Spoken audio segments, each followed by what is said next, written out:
Salam saudara-saudaraku yang terkasih, puji Tuhan. Saya percaya kita semua ada dalam perkenanan Tuhan, selalu dalam perlindungan Tuhan. Dan saat ini saudara-saudara, saya akan menyampaikan tentang sejarah gereja, di mana dalam video ini saya akan menyampaikan tentang sejarah gereja purba, di mana kita tahu bahwa para ahli membagi sejarah gereja menjadi 3 periode, dan nanti kita akan melihat. Namun sebelumnya saudara-saudara, kita akan melihat tentang pengertian sejarah dari beberapa sumber. Yang pertama yaitu Kamus Besar Bahasa Indonesia. Sejarah artinya asal-usul atau silsilah, dan melalui sejarah gereja ini kita akan melihat asal-usul gereja dari awal mula. Kemudian pengertian yang selanjutnya dari Kamus Besar Bahasa Indonesia yaitu kejadian atau peristiwa yang benar-benar terjadi pada masa lampau, riwayat, tambo, dan cerita. Nah, jadi kita akan melihat melalui sejarah gereja ini apa yang terjadi di masa yang lampau. Dan kemudian pengertian yang selanjutnya yaitu pengetahuan atau uraian tentang peristiwa dan kejadian yang benar-benar terjadi dalam masa lampau atau juga ilmu sejarah.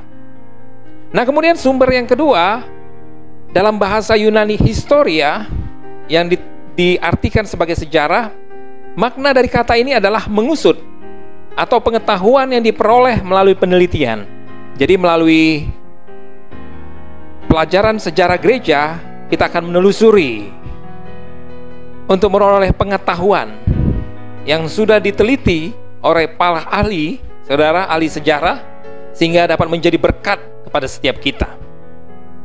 Selanjutnya secara etimologi, kata sejarah dalam bahasa Indonesia itu berasal dari kata bahasa Arab yaitu syajarah atau syajaratun yang artinya pohon.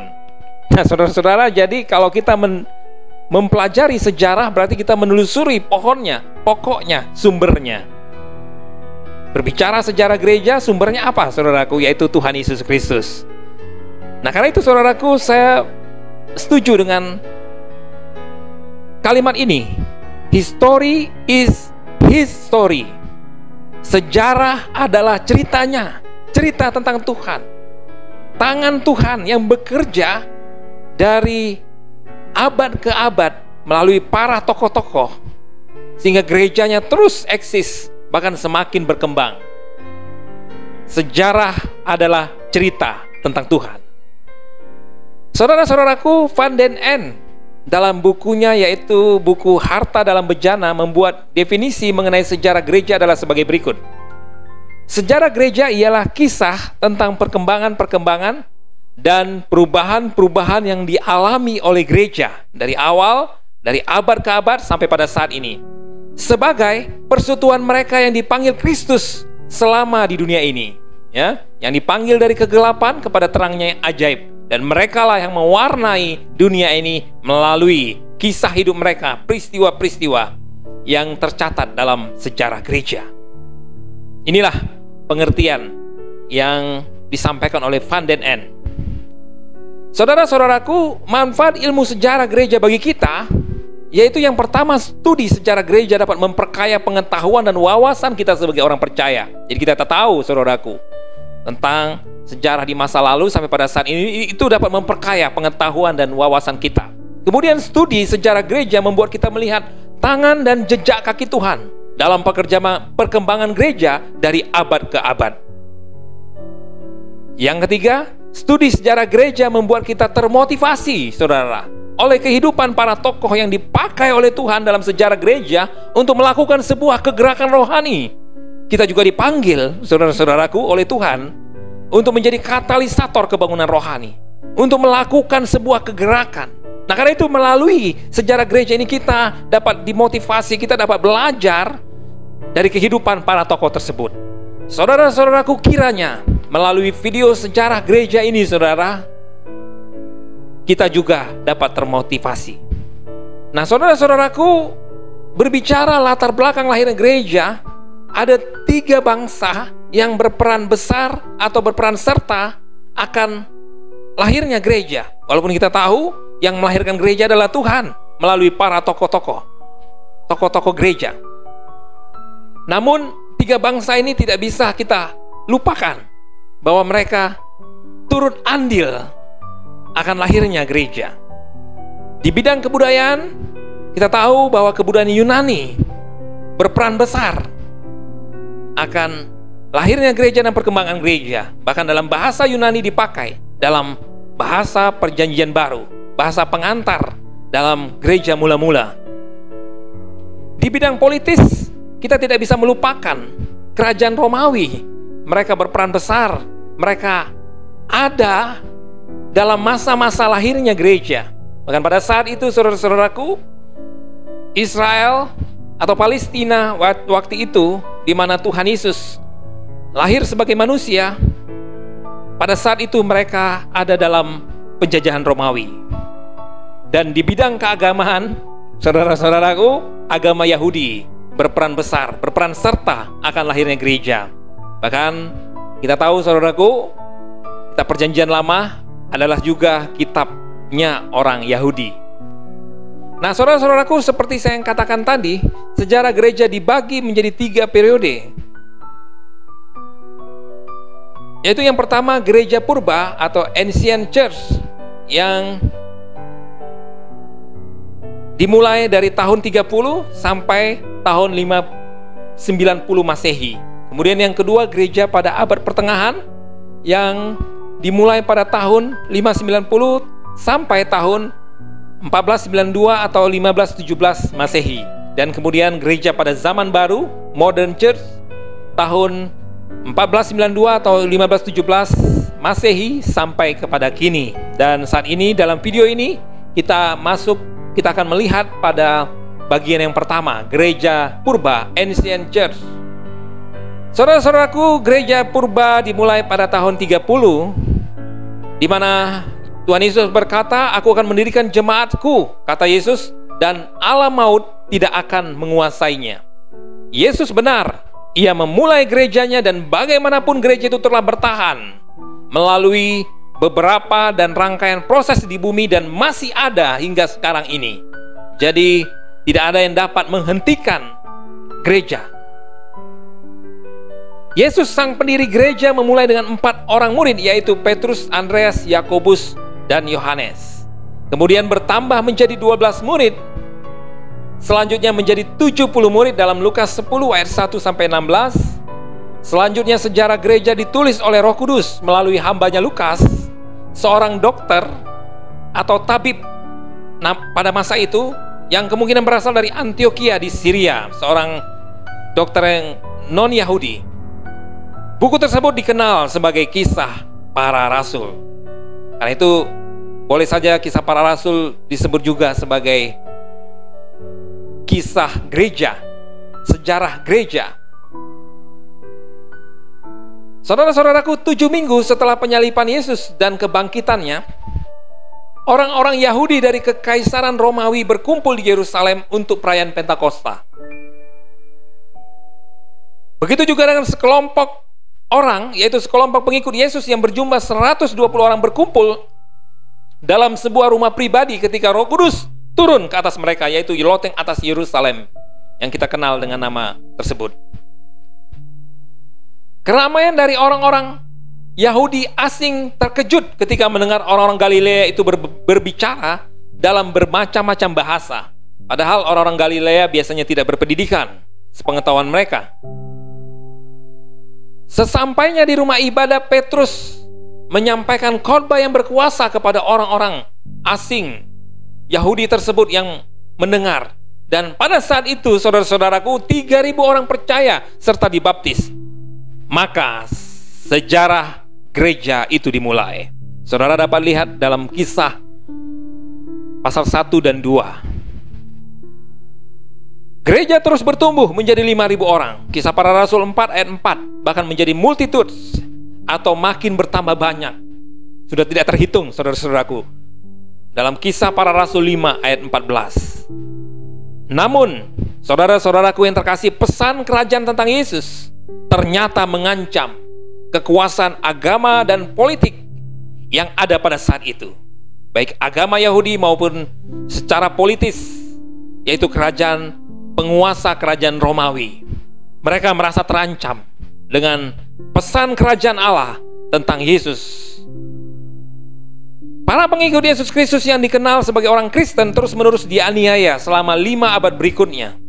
Tetapi saudara-saudaraku, hal itu tidak menghentikan gereja, tetapi justru memperkuat gereja mula-mula. Nah, saudara-saudaraku, gereja bertumbuh, gereja berkembang.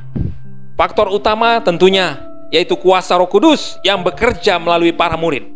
Namun ada 2 faktor pendukung lain yang menyebabkan pertumbuhan gereja yang begitu pesat, begitu cepat pada saat itu. Yang pertama, faktor transportasi yang semakin lancar. Dan yang kedua, bahasa pengantar, yaitu bahasa Yunani yang dipakai di berbagai-bagai daerah itu mempercepat, saudara-saudaraku, perkembangan Injil pada saat itu. Namun tentu saja pada waktu itu umat Kristen tidak luput juga dari penganiayaan. Dalam Kisah Para Rasul 4, kemudian pasal 5 ayat 17 sampai 42, pasal 7 ayat 57 sampai pasal 8 ayat 3. Saudara dapat lihat di sana. Tetapi saudara-saudara, semua penganiayaan ini tidak menyebabkan mereka mundur, takut, goncang. Malah sebaliknya, mereka lebih militan dalam penyampaian berita kesukaan itu. Kiranya kita juga demikian, saudara-saudara. Tantangan, rintangan, tekanan, bahkan mungkin aniaya yang terjadi kepada gereja, kepada orang percaya, tidak membuat kita mundur, takut, goncang. Namun sebaliknya, kita semakin bersemangat untuk memberitakan Injil, saudara-saudaraku. Nah, gereja di Antiokhia di Syria adalah pusat penginjilan yang kedua setelah gereja di Yerusalem. Kita tahu bahwa gereja pertama, yaitu di Yerusalem, itu menjadi pusat dari kegerakan gereja mula-mula. Dan yang kedua, saudaraku, yaitu gereja di Antiokhia. Bahkan gereja di Antiokhia lah pertama kali orang-orang percaya disebut Kristen. Nah, di sini kita melihat perjalanan-perjalanan misionaris Rasul Paulus, ya. Jadi yang tanda merah adalah perjalanan pertama, tanda biru perjalanan yang kedua, dan kemudian tanda hijau perjalanan ketiga, dan tanda kuning perjalanan ke Roma, saudara-saudara. Penginjilan Rasul Paulus yang pertama setelah melayani kurang lebih 1 tahun di Antiokhia, Syria, Rasul Paulus diutus. Yang pertama-tama dia pergi ke Siprus yang merupakan kota kelahiran Barnabas. Kemudian di Antiokhia di Pisidia, Ikonium, dan Listra dan Derbe. Nah, ini adalah perjalanan Rasul Paulus yang pertama, saudara-saudaraku. Nah, pada saat itu munculnya ajaran sesat. Ajaran sesat, perkembangan gereja tidak lepas juga dari rintangan, ya, dari dalam gereja, yaitu munculnya ajaran sesat yang dibawa oleh orang-orang percaya juga, saudara-saudaraku, ya, yaitu ajaran Judaizer. Ajaran Judaizer berpandangan bahwa orang diselamatkan oleh karena anugerah dan iman itu terlalu mudah, sebab itu perlu ditambah dengan melakukan hukum Taurat. Jadi ini adalah orang-orang Kristen yang berasal dari agama Yahudi. Jadi mereka merasa bahwa keselamatan perlu ditambah dengan melakukan hukum Taurat. Orang diselamatkan jika melakukan hukum Taurat. Nah, karena itu saudaraku, dalam Kisah Para Rasul 15 diadakanlah sidang. Nah, ini boleh dikatakan, saudaraku, sidang pertama dalam sejarah gereja. Nanti kita akan melihat sidang-sidang, pertemuan-pertemuan di abad-abad selanjutnya yang disebut konsili. Tetapi sidang pertama yang tercatat dalam sejarah gereja yaitu di Kisah Para Rasul 15 ini. Dan akhirnya para pemimpin gereja pada masa itu mengambil keputusan bahwa keselamatan hanya oleh anugerah dan iman, dan tidak perlu melakukan hukum Taurat. Saudara-saudaraku, usai pertemuan di Yerusalem, Paulus melanjutkan perjalanan penginjilannya yang kedua kalinya. Dan pada saat itu kita tahu bahwa perselisihan antara Paulus dan Barnabas terjadi. Pokok permasalahannya karena keikutsertaan Yohanes yang juga disebut atau bernama Markus. Dan ini menjadi perselisihan antara Paulus dan Barnabas. Nah, setelah berbincang dan tidak mengalami titik temu, maka mereka berpisah dan Paulus mengajak Silas, sedangkan Barnabas mengajak Markus pergi. Ini adalah awal perpisahan dari Paulus dan Barnabas.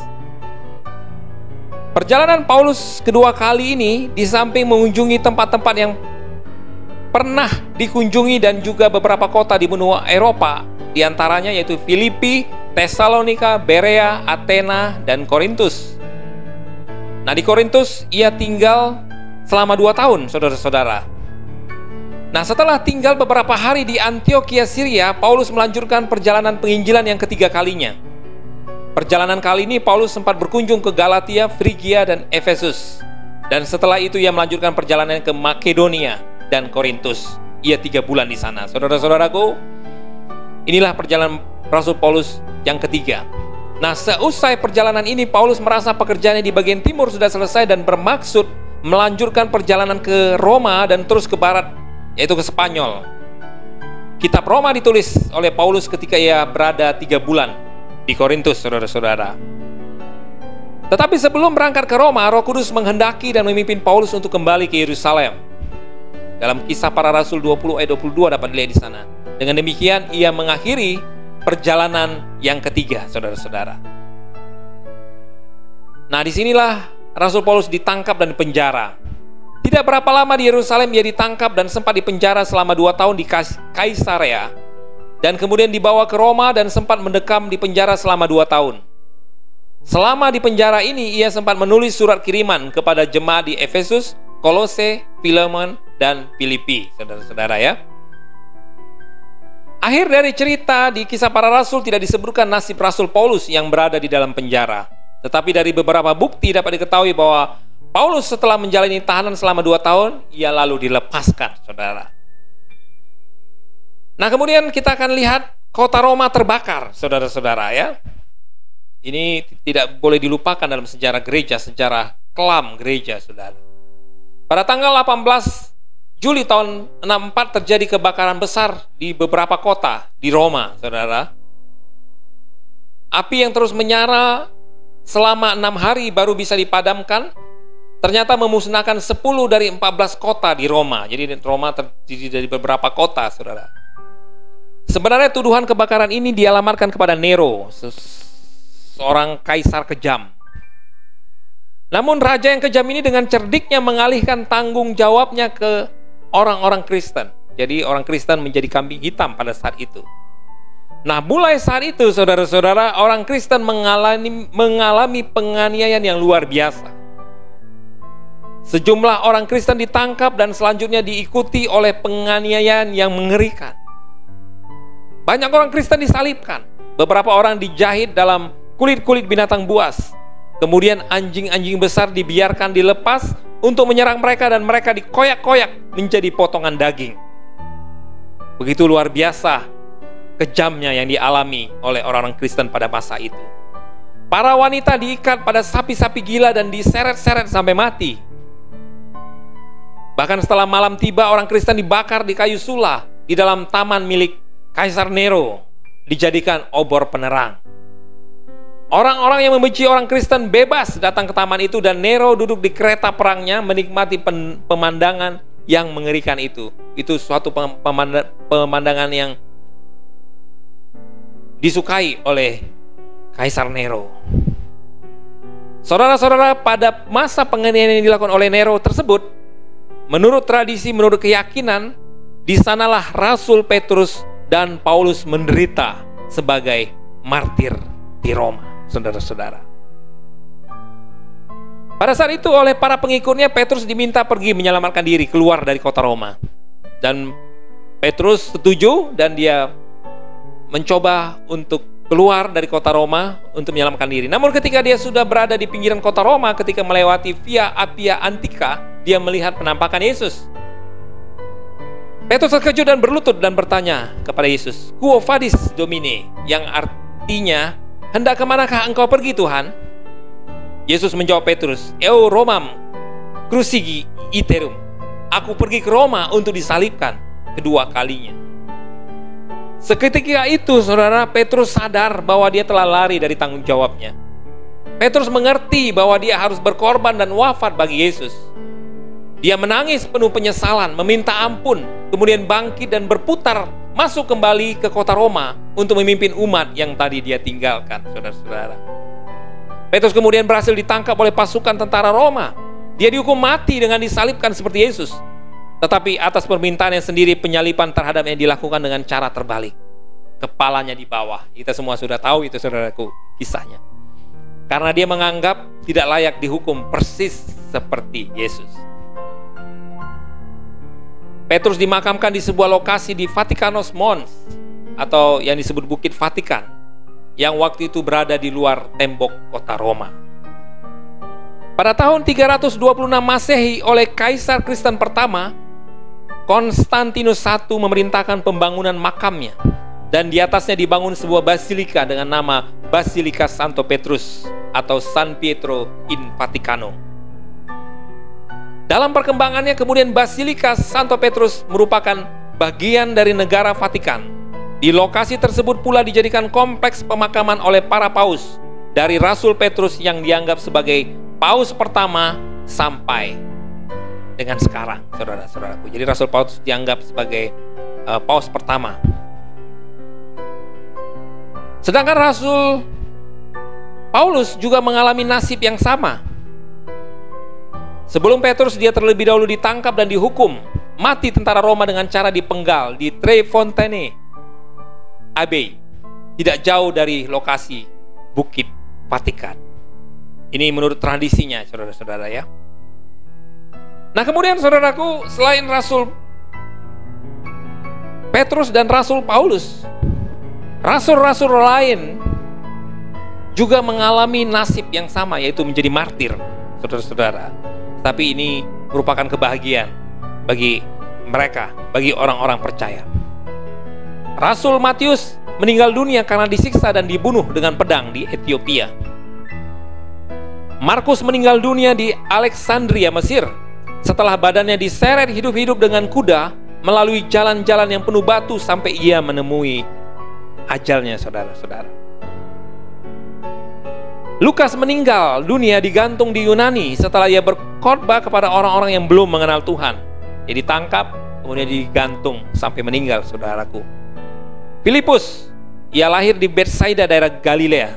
Tepat 10 tahun setelah kematian Yakobus, pada tahun 54 Masehi, Rasul Filipus dikatakan telah dihukum cambuk dan dilemparkan ke dalam penjara serta kemudian disalibkan di daerah Hierapolis di Frigia.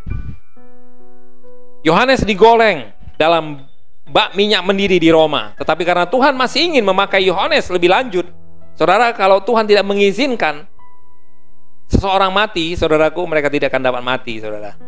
Para hamba-hamba Tuhan, para tokoh-tokoh tersebut. Tetapi jika Tuhan mengizinkan mereka mengalami martir, mereka akan mengalami martir.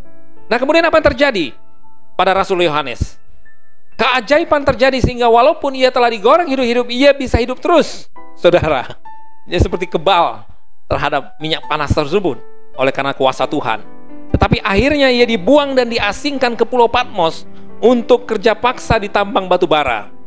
Pada saat ia berada di sana, ia mendapatkan wahyu sehingga ia bisa menulis kitab wahyu. Kemudian ia dibebaskan dan akhirnya kembali menjadi uskup di Edesa, Turki. Turki sekarang, saudaraku ya, Turki sekarang.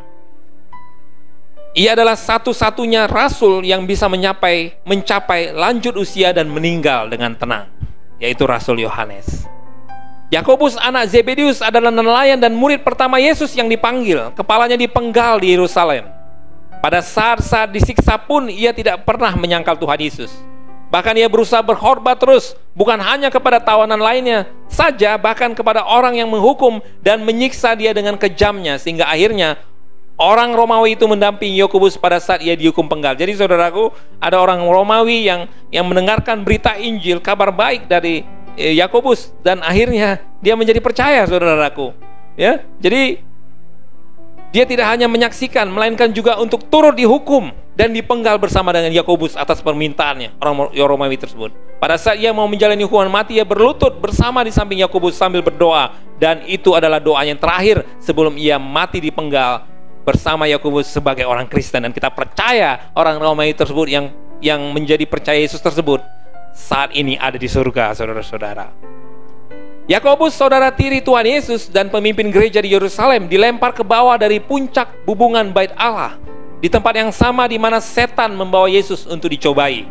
Ya, kita tahu saat Yesus dicobai. Dan Yakobus, saudara tiri Tuhan Yesus yang penulis kitab Yakobus, saudara-saudaraku, dia dilemparkan dari atas hubungan Bait Allah tersebut. Ia meninggal dunia setelah dilempar dari tempat tersebut.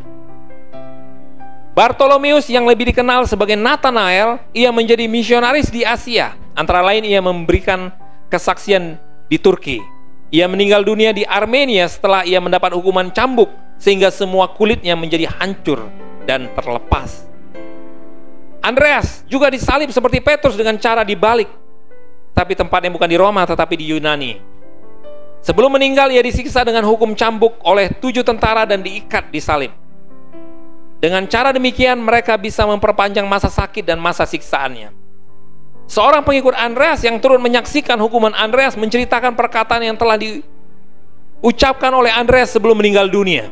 Ternyata keinginan dan cita-cita saya bisa terkabul, di mana saya bisa turut merasakan saat-saat disiksa dan disalib seperti Yesus.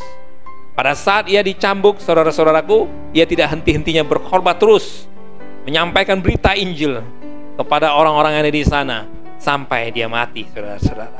Luar biasa. Thomas dilempar ke dalam perapian, tetapi karena masih tetap hidup, ia dihujani dengan tombak hingga mati. Dia mati di daerah India, saudara. Yudas, saudaranya Tuhan Yesus, dihukum mati dengan dipanah karena ia tidak bersedia untuk mengingkari Yesus. Matias, yaitu rasul pengganti Yudas Iskariot, Matias mati dihukum rajam dan akhirnya dipenggal kepalanya. Stefanus, saudara-saudara, kita tahu kisah Stefanus, yang namanya berarti mahkota. Ia menjadi martir karena memberitakan Injil kepada orang-orang yang telah membunuh Yesus dengan setia. Mereka menjadi begitu marah mendengar hal yang ia katakan kepada mereka, sehingga mereka mendorongnya keluar kota dan melempari dengan batu sampai mati. Kemartiran Stefanus terjadi 8 tahun setelah penyaliban Tuhannya. Itu berarti kematian yang terjadi pada tahun 35 Masehi, karena sesungguhnya menurut keyakinan Yesus dianggap lahir pada tahun 6 Masehi, sekitar 2 tahun sebelum Herodes Agung mati pada tahun 4 Masehi. Lihat Matius 2 ayat 16. Kebencian yang sama akibat kebencian mereka terhadap Stefanus menyebabkan timbulnya penganiayaan besar terhadap semua orang yang mengaku percaya kepada Kristus sebagai Mesias. Lukas mencatat pada waktu itu mulailah penganiayaan yang hebat terhadap jemaat di Yerusalem. Mereka semua kecuali rasul-rasul tersebar ke seluruh daerah Yudea dan Samaria.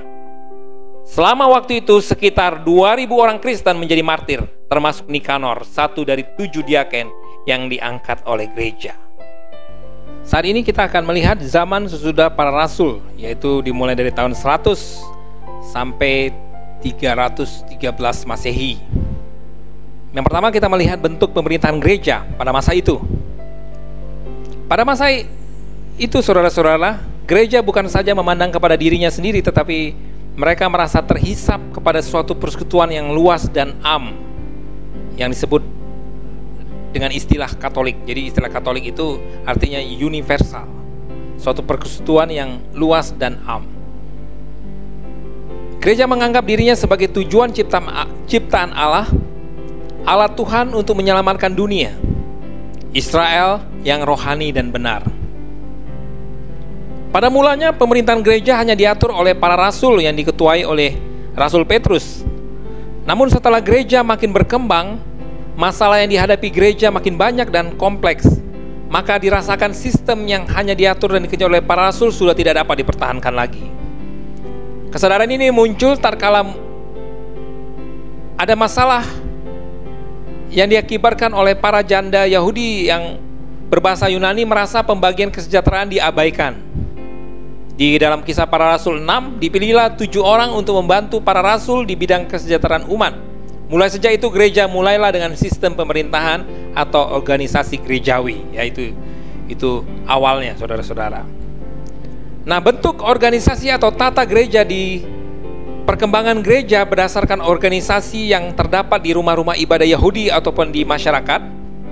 Rumah-rumah ibadah Yahudi dipimpin oleh majelis orang-orang tua, dalam bahasa Yunani disebut presbiteros, yang artinya dalam bahasa Indonesia tua-tua atau penatua. Nah, jadi saudaraku, ini awalnya kata presbiteros atau presbiterian muncul ya.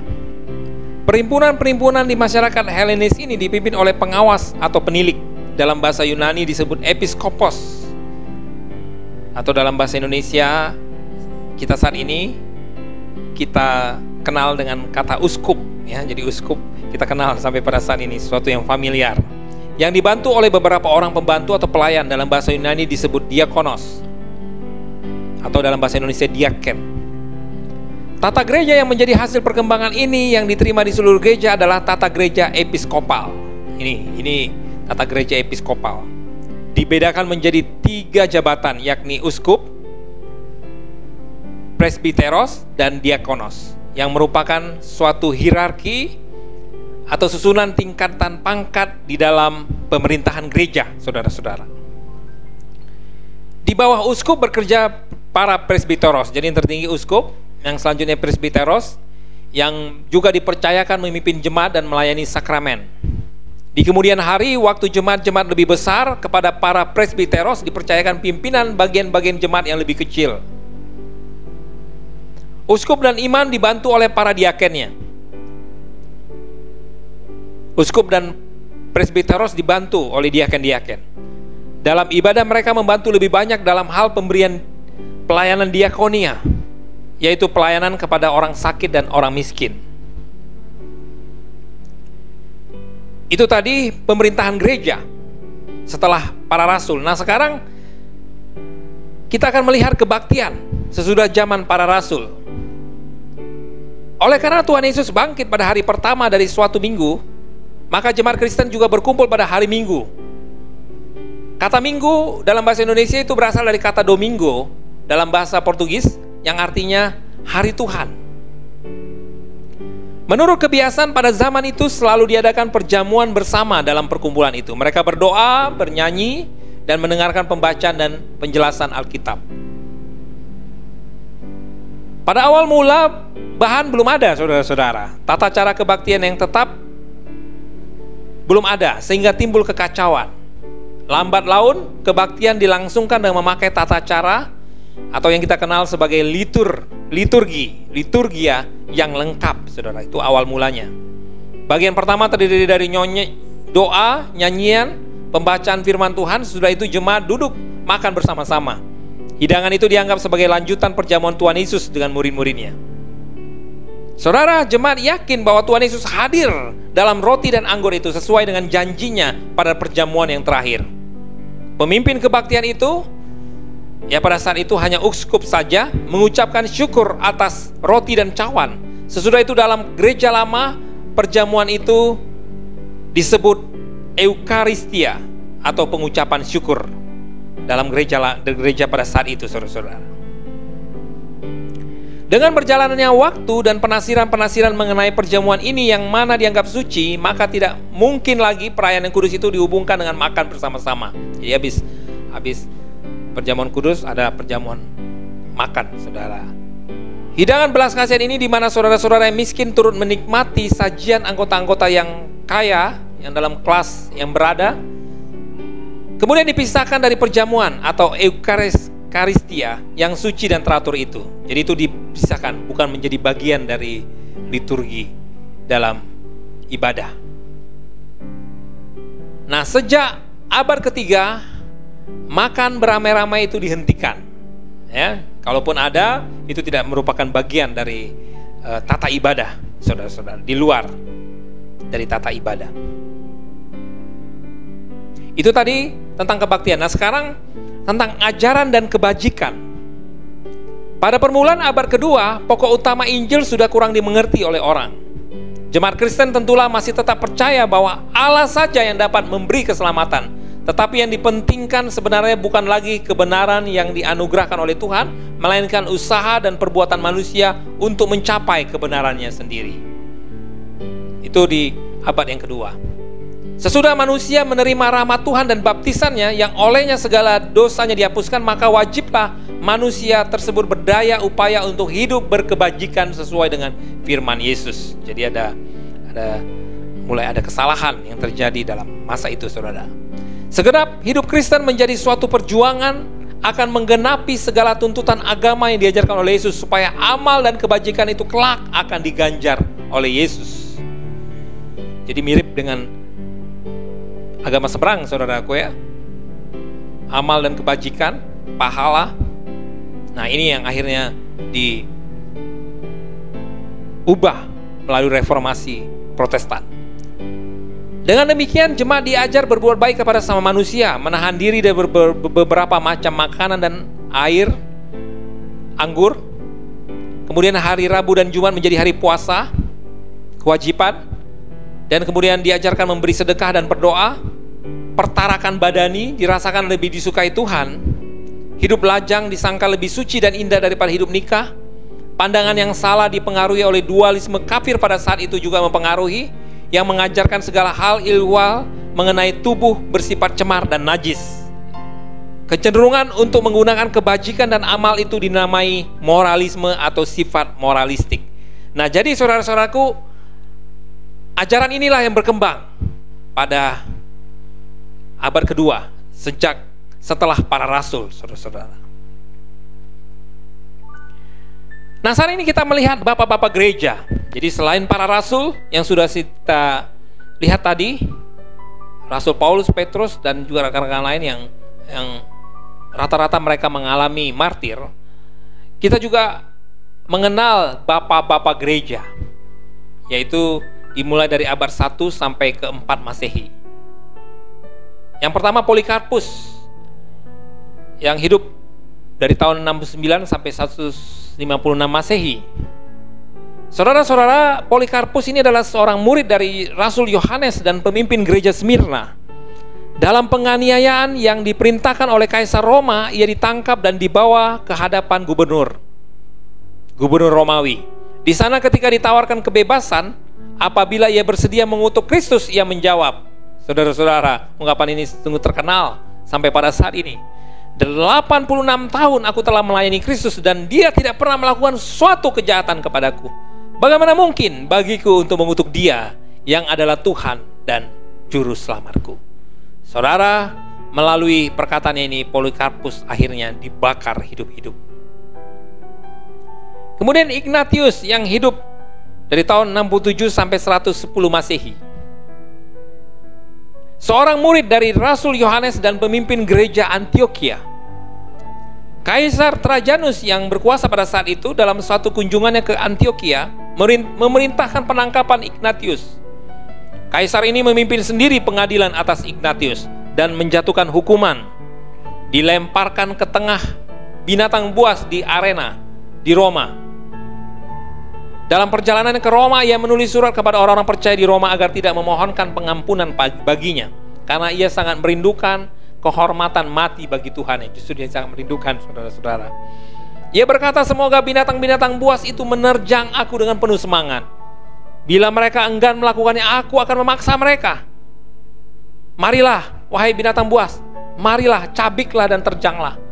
Wahai penghancur tulang dan sendi, marilah. Wahai pembinasa keji yang jahat, aku hanya mau bertemu dengan Kristusku. Jadi saudara-saudaraku, dia begitu rindu untuk mati, untuk dapat bertemu dengan Kristus. Ini surat yang ditulis kepada jemaat-jemaat di Roma. Kemudian yang selanjutnya itu Papias. Saudara-saudaraku, satu lagi murid Rasul Yohanes dan pemimpin gereja di Hierapolis, sekitar 100 mil sebelah timur Efesus. Ia menulis sebuah buku yang berjudul Penjelasan akan Ucapan Tuhan Yesus. Dalam buku itu ia menekankan bahwa para tua-tua harus melakukan persis seperti yang dikatakan oleh Yesus. Papias mati martir di Pergamum, kira-kira pada masa yang sama dengan Polikarpus. Polikarpus, Ignatius, dan Papias menjadi penghubung antara masa para rasul dan masa sesudahnya. Mereka hidup sezaman, saudaraku ya. Justinus martir, saudara-saudara. Ini adalah seorang yang terkenal, saudaraku.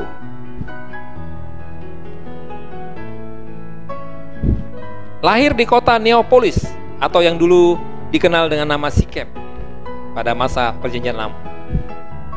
Kira-kira pada masa Rasul Yohanes mati. Jadi dia lahir pada saat Rasul Yohanes meninggal, saudara. Ia mendalami filsafat pada awalnya. Pada masa mudanya ia menyaksikan banyak sekali penganiayaan terhadap orang Kristen. Setelah bertobat, ia melakukan banyak perjalanan dengan jubah seorang filsuf, namun dengan tujuan untuk memenangkan jiwa bagi Kristus. Jadi orang tahunya dia filsuf, tetapi dia ternyata memberitakan tentang Kristus. Ia menulis pembelaan terhadap kekristenan, sebuah surat yang ditujukan kepada Kaisar Roma. Saudara, Justinus martir adalah salah satu tokoh yang paling hebat di masanya. Ia mati sebagai martir di kota Roma. Ia menunjukkan bahwa di masanya kekristenan berkembang begitu pesat dengan berkata, tidak ada satu ras pun di bumi ini yang tidak berdoa dalam nama Yesus. Saudara, dia berkata demikian karena melihat perkembangan begitu pesat. Orang percaya setiap hari bertambah dalam jumlah yang sulit dihitung, saudara-saudara. Dan Justinus ditambahkan namanya martir karena kisah martir yang dia alami yang begitu hebat, saudara-saudara. Irenaeus, saudaraku, Irenaeus dibesarkan di Smyrna. Dia merupakan murid Polikarpus dan Papias. Jadi ada dua tokoh gereja tadi. Bapak gereja tadi itu adalah gurunya, mentornya. Ia melakukan banyak perjalanan menjadi pemimpin gereja di Lyons, di daerah Gaul, ya, daerah Lyon kita tahu sekarang itu sebuah kota di Prancis. Ia banyak dikenal karena tulisan-tulisannya menentang paham Gnostisisme. Nanti kita akan lihat tentang Gnostik. Ia sangat menghormati gembalanya Polikarpus. Salah satu ucapannya yang terkenal adalah, aku ingat betul tempat di mana gembala Polikarpus biasa duduk dan berbicara. Aku ingat kata-kata yang diucapkannya kepada umat dan bagaimana ia melukiskan persekutuannya dengan Rasul Yohanes dan dengan mereka yang pernah bersama Tuhan Yesus. Bagaimana ia mengulang kata-kata Kristus dan mujizat-mujizat yang diperbuatnya. Bagaimana ia menceritakan pengajaran-pengajaran dari para saksi mata yang telah melihat sang firman hidup itu. Pengajaran-pengajaran yang sejalan dengan kitab suci. Kemudian Origenes yang hidup dari tahun 185 sampai 254 Masehi. Origenes disebut sebagai tokoh yang paling terpelajar di masa gereja mula-mula. Dia adalah seorang pengelana yang hebat dan penulis yang luar biasa, saudara-saudara. Ia biasa memakai sampai 20 orang rekan yang bekerja sebagai juru tulis tulisan-tulisannya. Jadi orang yang menulis, dia pakai sampai 20 orang. Ia mengutip 2/3 dari Perjanjian Baru dalam tulisan-tulisannya. Ia tinggal di Alexandria, kota di mana ayahnya Leonidas mati sebagai martir, dan kemudian di Palestina. Alexandria di Mesir, dia tinggal di sana, dan kemudian dia pindah ke Palestina, di mana ia menghembuskan nafas terakhirnya dalam pemenjaraan dan aniaya di bawah pemerintahan Kaisar Lucius. Inilah Origenes, saudara. Tertullianus dari Kartago yang hidup di tahun 160 sampai 220 Masehi. Dia disebut Bapak Gereja Latin. Dia adalah seorang pengacara Romawi yang kafir tadinya, saudaraku. Namun setelah pertobatannya menjadi pembela kekristenan yang disegani. Lanjut, Eusebius yang hidup di tahun 264 sampai 340 Masehi. Dikenal sebagai Bapak Sejarah Gereja. Tadi Bapak Gereja Latin, tapi Eusebius Bapak Sejarah Gereja. Pemimpin gereja Kaisarea ketika Kaisar Konstantin menerima Kristus. Jadi pada saat Kaisar Konstantin menerima Kristus, dia saat itu sudah menjadi pemimpin gereja di daerah di kota Kaisarea. Ia mempunyai pengaruh besar atas Kaisar. Karya tulisannya adalah Sejarah Eklesia, tentang sejarah gereja mulai dari masa Kristus sampai Dewan Gereja di Nisea. Saudara, inilah Eusebius. Yohanes Chrysostom, saudaraku ya, pengkhotbah yang luar biasa. Salah satu pengkhotbah terbaik yang pernah ada di muka bumi ini. Dijuluki si mulut emas, orator yang tiada bandingannya. salah satu pengkhotbah terbaik di masanya. Ia lahir di Antioquia, menjadi penatua di gereja Konstantinopel, berbicara di depan orang banyak di gereja Santo Sophia, seorang pembaharu sejati yang membuatnya tidak disenangi oleh kaisar pada saat itu. Dan akhirnya dia mati dalam pembuangan, saudara-saudara. Jeromus yang hidup di tahun 340 sampai 430 Masehi. Dididik di Roma, dikenal sebagai tokoh gereja Latin yang paling terpelajar, ya. Menghabiskan banyak tahun dalam hidupnya di Bethlehem, menerjemahkan Alkitab ke bahasa Latin yang dikenal dengan nama Vulgata. Jadi saudara-saudara, bahasa terjemahan pertama yaitu bahasa Latin, dikenal dengan nama Vulgata. Dan Vulgata ini yang dipakai dari abad ke abad, sampai nanti saudara terjemahan Alkitab yang selanjutnya diterjemahkan dalam bahasa Inggris. Nanti kita akan melihat kisahnya di sana, peristiwanya di sana. Tapi yang pertama yaitu Vulgata, ini diterjemahkan oleh Jeromus. Agustinus, saudara-saudaraku, ya, bapak gereja yang mungkin boleh dikatakan yang paling terkenal, saudaraku, dari tokoh-tokoh tadi yang saya sebutkan. Agustinus, pemimpin gereja di Hippo, Afrika Utara, ya, dalam kisah hidupnya yang luar biasa, kisah pertobatan yang luar biasa karena ibunya yang mendoakan dia terus, saudaraku, menasihatinya terus. Tadinya dia adalah seorang yang tidak percaya Yesus dan hidup tidak benar, saudara. Tapi karena ibunya, akhirnya dia bertobat dan ternyata dia menjadi tokoh gereja, salah satu tokoh gereja yang terbesar. Teolog besar di masa gereja mula-mula, pengaruhnya sangat besar bagi perkembangan doktrin gereja di masa pertengahan. Saudara, ada hubungan, ya, dari doktrin yang diajarkan Agustinus, ada hubungan dengan penemuan oleh Martin Luther. Saudara, nanti kita akan melihat dalam peristiwa-peristiwa selanjutnya. Baik, saat ini kita akan melihat munculnya ajaran sesat setelah zaman para rasul dan tindakan penting yang dilakukan oleh gereja. Di era ini teologi dikembangkan sebab gereja karena dipaksakan oleh tantangan dari luar dan dari dalam untuk mempertanggungjawabkan imannya. Yang mempertanggungjawabkan iman dan menjadi teolog-teolog pertama belumlah orang yang khusus dilatih untuk itu, tetapi orang-orang terkemuka di jemaat karena kedudukan, yaitu para uskup-uskup yang sudah kita lihat tadi, dan juga karena pendidikan, umpamanya ahli-ahli filsafat yang masuk menjadi Kristen. Tantangan dari luar datang dari filsafat Yunani yang menganggap agama Kristen adalah kebodohan, dan juga dari agama-agama lain. Nah, untuk membela diri terhadap kritik-kritik dari kebudayaan Helenisme ini, gereja mulai membuktikan bahwa agama Kristen bukanlah kebodohan, melainkan filsafat yang lebih agung dan jalan yang benar menuju keselamatan yang sejati. Nah, akhirnya gereja dipaksa untuk membela ajaran yang ortodoks terhadap ajaran-ajaran yang sesat atau bidat-bidat dalam gereja. Ini tantangan dari dalam, tadi tantangan dari luar, dari filsafat, dari filsuf-filsuf Yunani dan agama-agama lain. Nah, tantangan dari dalam yaitu ajaran-ajaran sesat, bidat-bidat di dalam gereja. Nah, ajaran sesat yang paling mengancam gereja adalah Gnostik. Nah, kita melihat Gnostik. Asal kata Gnostik dari kata Yunani gnosis yang makna harfiahnya yaitu pengetahuan yang rohani dan rahasia mengenai kelepasan, yang adalah kelepasan dari materi atau zat, sebab materi dianggap adalah sumber segala dosa. Ya, kita akan lihat lebih lanjut. Nah, semangat ini memasuki gereja yang muda. Gereja yang muda ini, hikayat-hikayat, ya, yang terang isinya dan ajaran-ajaran gereja yang mudah dimengerti itu kurang digemari. Jadi mereka mencari sesuatu yang lebih dalam lagi, saudara-saudara, menurut versi mereka. Mereka mencari hikmat yang lebih dalam, lebih indah dan penuh rahasia. Karena itu mereka mulai menafsirkan Injil secara alegoris. Karena itu berbahaya sekali kita menafsirkan Injil secara alegoris. Ujung-ujungnya kita bisa menjadi Gnostik.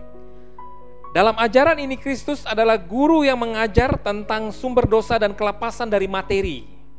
supaya manusia dapat memperoleh keselamatan. Ini menurut pengajaran mereka. Ajaran mereka bisa diringkas sebagai berikut. Mari kita melihat biar lebih jelas. Allah yang tertinggi yang keberadaannya adalah roh, tidak ada hubungannya dengan dunia ini. Dan kemudian selanjutnya, dunia diciptakan oleh suatu ilah yang rendah, namanya Demiurgos, artinya pencipta dunia yang dikenal dari perjanjian lama. Ini menurut ajaran mereka. Kemudian selanjutnya, manusia mengandung sebagian kecil dari roh Allah dengan tubuhnya yang maya. Ya.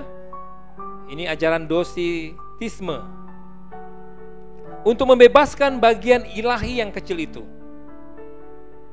Oleh pengajaran dan teladan Kristus, roh manusia diajak untuk melepaskan dirinya dari zat benda, materi, dan supaya kembali kepada Allah yang tinggi itu. Jadi ini ringkasan dari ajaran mereka. Puncak pengaruh Gnostik terdapat kira-kira tahun 150, pusatnya di kota Alexandria. Sungguh besar godaan aliran mistik yang pateistis ini kepada gereja. Akan tetapi gereja mengambil sikapnya bahwa Allah pencipta dunia tidak lain daripada Allah Bapa Yesus Kristus. Dengan kata lain, dunia ini tidak dijadikan oleh Demiurgos seperti keyakinan orang-orang Gnostik. Dan segala dosa dan kejahatan adalah kesalahan manusia sendiri yang bangkit melawan Tuhannya dan merusakkan ciptaannya yang baik itu. Jadi dosa itu atas pilihan manusia sendiri. Inilah keyakinan gereja, saudara-saudara. Dan pencipta dunia ini yaitu Allah. Tidak ada yang lain. Tidak ada yang namanya Demiurgos. Aliran sesat yang terkenal juga yaitu Marcion. Marcion ialah seorang yang kaya di Bandar Sinope di pesisir Laut Hitam, dan ada perusahaan perkapalan di daerah itu. Tetapi ia meninggalkan kota itu untuk menyebarkan kemana-mana di dalam gereja pandangan-pandangannya yang baru tentang Injil. Ya, jadi sangat berbahaya juga waktu itu ajaran yang dikembangkan oleh Marcion, yaitu Marcionisme. Nah, tetapi saudara-saudaraku, gereja menolaknya pada tahun 144. Ia dikucilkan oleh jemaat, oleh pemimpin gereja di Roma. Marcion menunjukkan ajaran Paulus di mana intisari dari Injilnya adalah pembenaran manusia oleh iman. Ya, dan sampai saat ini memang benar, saudara-saudara. Dengan kecewa, Marcion melihat bahwa gereja pada zaman itu sudah melupakan satu-satunya jalan keselamatan yang benar, sehingga terperosok ke dalam moralisme yang menukarkan rahmat Allah dengan amal dan usaha manusia. Sebab itu Marcion menghidupkan ajaran-ajaran Paulus di dalam gereja. Sampai di sini, saudara-saudara, apa yang dilakukan adalah benar, saudara. Menurut Marcion, dunia diciptakan oleh Allah yang menyatakan dirinya di dalam perjanjian lama. Allah itu tidak jahat tetapi rendah derajatnya. Nah, sampai ini mulai kesesatannya, saudara. Ia mau berbuat baik tetapi tidak sanggup melangsungkannya. Maksudnya ialah untuk memerintah dengan adil, tetapi justru karena itu ia menjadi keras dan bengis. Karena Taurat yang diberikan kepada manusia itu terlalu berat, sehingga mustahillah manusia dapat melakukannya. Makhluk kurang sempurna, demikian pula kaliknya juga kurang sempurna. Masih tentang Allah, saudara. Tetapi walaupun demikian, Allah perjanjian lama ini menuntut kegenapan Taurat yang 100% sambil mengenakan hukuman berat atas tiap-tiap pelanggaran. Kemudian Yesus datang. Ini ajaran Marcion. Di dalam khotbahnya di bukit, Yesus memberitakan suatu keadilan yang lebih indah, yang tidak berpokok pada pembalasan, melainkan pada kemurahan dan keampunan. Oleh karena itu menjadi nyata bahwa tentulah Yesus tidak diutus oleh Allah perjanjian lama, tetapi oleh Allah yang lain, yang asing bagi dunia ini dan belum dikenal. Allah itu adalah Allah yang benar, yang maha tinggi. Meskipun Allah yang kedua ini tidak ada hubungan dan bertanggung jawab atas nasib manusia, namun ia menaruh belas kasihan sehingga ia mengutus anaknya untuk membebaskan manusia dari tindakan kaliknya. Demikianlah Yesus turun ke bumi pada tahun 28 dengan memakai tubuh maya, doketisme.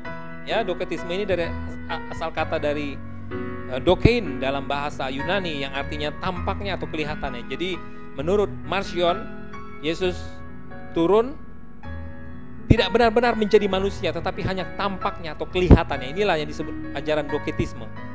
Allah kalik merasa dirinya terancam, sebab itu ia berikhtiar pembunuhan Yesus di kayu salib. Saudara-saudara, kesesatan yang luar biasa, saudara-saudaraku. Akhir-akhir ini juga muncul ajaran-ajaran baru atau ajaran-ajaran yang mulai membangkitkan kembali ajaran-ajaran sesat di masa lalu, saudara-saudaraku ya. Tetapi kita mau terus tetap pada ajaran yang benar. Karena itu penting sekali dalam pelajaran teologi ya bagi setiap kita. Tetapi tidak demikian, ia melanggar Tauratnya sendiri, jadi Allah perjanjian lama. Dia masih berbicara ajaran perjanjian lama. Karena Yesus baik sama sekali. Sekarang ia dihukum menurut aturan pembalasannya sendiri. Ia harus menyerahkan kepada Allah pembebas tiap-tiap orang yang percaya akan Yesus. Segala orang itu dibenarkan karena imannya dan mewarisi keselamatan yang kekal. Dengan demikian, percaya ialah menyangkal Allah Khalik, yaitu Allah perjanjian lama, dan menyerahkan diri kepada kasih Allah yang maha tinggi. Allah yang satu lagi. Penyerahan itu berarti bahwa orang-orang Kristen patut menjauhkan diri dari dunia yang cemar ini dengan jalan bertarak dan beraskese. Saudara-saudaraku, askese itu yaitu sebuah tindakan yang hidup komitmen untuk hidup sederhana, rela berkorban. Nah, caranya yaitu dengan menyiksa diri, menahan diri dari daging, minuman keras, bersetubuh, dan sebagainya. Jadi menjauhkan diri dari hal-hal yang demikian. Ini ajaran Marcion. Apabila kita lihat di sini ajarannya memberikan sumbangsih kepada gereja adalah pembenaran oleh iman. Tetapi ia kurang mengerti tentang teologi Paulus. Karena bagi Paulus, Allah perjanjian lama yang memberi Taurat adalah sama saja dengan Allah perjanjian baru yang mengaruniakan rahmat-Nya di dalam Yesus Kristus. Siapa yang memisahkannya, ia merusakkan Injil. Dia tidak mengerti sampai di sini, saudara. Nah, sesuatu yang dapat dipelajari dari Marcion ini adalah mengenai kanon Marcion. Jadi ini memberikan ide bagi bapak-bapak gereja. Ia menolak perjanjian lama dan sama dengan Gnostik, ia membuang surat-surat Yesus atas kitab-kitab yang sah dan kitab-kitab yang tidak sah dengan memakai kanonnya menurut ukurannya sendiri. Dari kitab Injil hanyalah Injil Lukas saja yang dipilihnya sebab kurang berbau Yahudi. Tetapi riwayat Yesus dicoretnya sebab ajaran yang saya katakan tadi, doketisme itu. Yesus datang tidak sungguh-sungguh menjadi manusia. Jadi riwayat kelahiran Yesus itu dicoretnya. Dari surat-surat rasuli hanya surat-surat Paulus saja yang dipakainya, kecuali Timotius dan Titus. Jadi surat Paulus kepada Timotius itu tidak dipakainya. Nah, sudah barang tentu surat kepada orang Ibrani juga ditolaknya, saudara-saudara ya. Jadi Marcion ini sangat anti Yahudi, saudaraku. Nah, untuk menentang ancaman gerakan ini baik Gnostik maupun Marcion, gereja dan juga ajaran-ajaran lainnya, gereja mengemukakan 3 hal yang dapat menjamin ortodoksi. Jadi ortodoksi itu ajaran yang benar, saudara ya, yaitu kanon Alkitab, pengakuan iman, dan pewarisan jabatan uskup. Jadi dimulailah. Jadi kanon Alkitab itu dimulai dari sini untuk membentengi gereja dari ajaran-ajaran sesat. Jadi bukan untuk mengatur Alkitab sebenarnya, tetapi berangkat dari peristiwa itu, maka dilaksanakanlah pengkanonan, kanon Alkitab. Kanon berarti ukuran atau patokan, sehingga kanon Alkitab adalah daftar buku-buku yang mengandung kebenaran Kristen dan dapat menjadi sumber iman yang benar. Jadi ini dilakukan dengan sungguh-sungguh, dengan serius, dengan pimpinan Roh Kudus tentunya. Kanon Alkitab dapat dipergunakan untuk membedakan buku-buku perjanjian lama dan buku-buku yang berasal dari murid-murid Yesus, yaitu perjanjian baru, dari buku-buku yang ditulis oleh guru-guru Gnostik yang sering kali memakai nama murid Yesus sebagai nama samaran.